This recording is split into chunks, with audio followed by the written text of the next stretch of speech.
بسم اللہ الرحمن الرحیم۔ شروع اللہ کے نام سے جو بڑا مہربان نہایت رحم والا ہے۔ دکان میں کہیں سے گھومتا پھرتا ایک سانپ گھس آیا۔ یہاں سانپ کی دلچسپی کی کوئی چیز نہیں تھی۔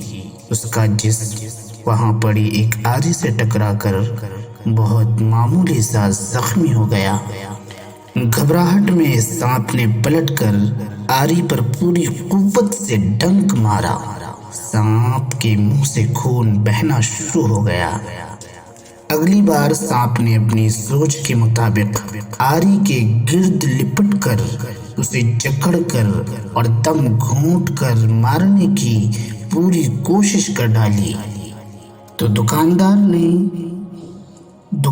نے اگلی صبح ورکشاپ کھولی تو ایک سانپ کو آری کے گرد لپٹے مردہ پایا، جو کسی اور وجہ سے نہیں، محض اپنی طیش اور غصے کی بھینٹ چڑھ گیا تھا۔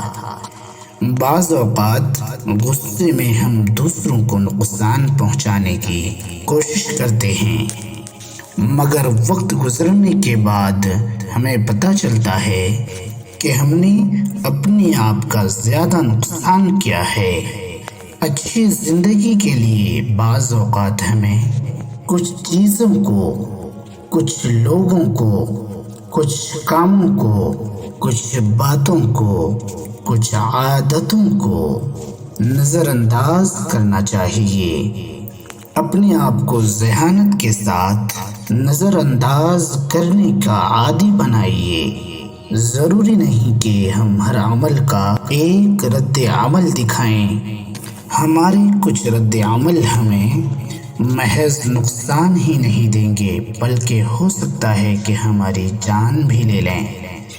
سب سے بڑی قوت برداشت ہے۔ صبر ایسی سواری ہے جو اپنے سوار کو کبھی گرنے نہیں دیتی، نہ کسی کے قدموں میں، نہ کسی کی نظروں میں۔ ویڈیو اچھی لگی ہو تو چینل کو سبسکرائب کریں، شیئر کریں۔ جزاک اللہ خیرہ۔